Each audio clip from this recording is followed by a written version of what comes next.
आपको लग रहा होगा फिर से एक ट्रेनिंग आ गई।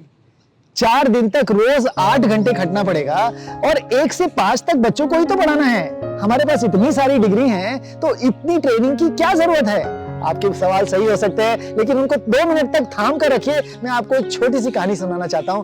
कुछ समय पुरानी बात है। एक 10 साल के लड़के को जूडो सीखना था। समस्या ये थी कि उसका सीधा हाथ कटा हुआ था। कहीं पर उसको एक गुरुजी मिल गए जिन्होंने कहा, मैं तुम्हें सिखाऊंगा, लेकिन तुम्हें मेरी पूरी बातें, सब जो कुछ कहूं, मानना पड़ेगा। 1 महीने तक सिर्फ ये जो दाव है इसकी प्रैक्टिस करो। लड़का 1 महीने तक अनवरत प्रैक्टिस करता रहा। उसके बाद गुरुजी के पास आया। गुरुजी बोला, नहीं, अभी 3 महीने और करना पड़ेगा। थका हारा 3 महीने तक करा। इस तरह से 1 साल तक गुरुजी ने सिर्फ एक ही चीज उसको कराई। लड़का बहुत दुखी हो गया। गुरुजी ने कहा, अब तुम रेडी हो, मैं तुमको एक कंपटीशन में लेकर चलता हूं। कंपटीशन में गया। पहले राउंड में लड़का बिना मेहनत के जीत गया।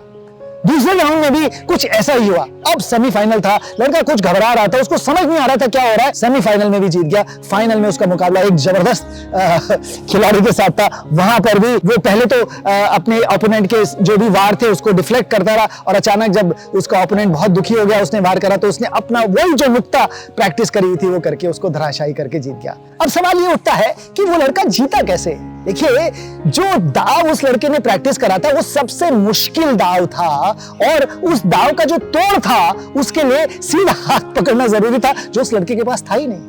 कई बार हमें लगता है कि ये संसाधनों की कमी जो है वो हमारा कटा हुआ हाथ है, और जो हमारा दाव है वो बहुत सारा सामान हमें मिल जाए, जहां से भी मिले, तब हम अपने बच्चों को पढ़ा पाएंगे।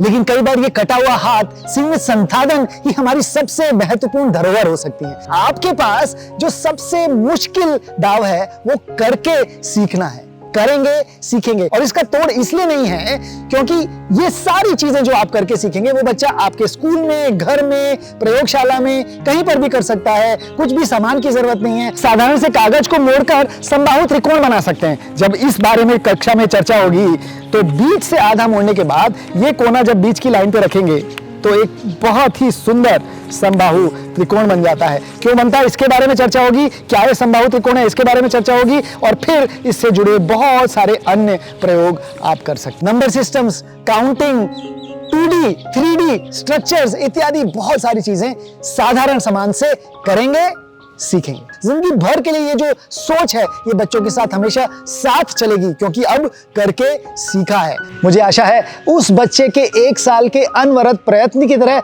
आप भी इस कार्यशाला में मन से भागीदारी लेकर निपुण बनेंगे।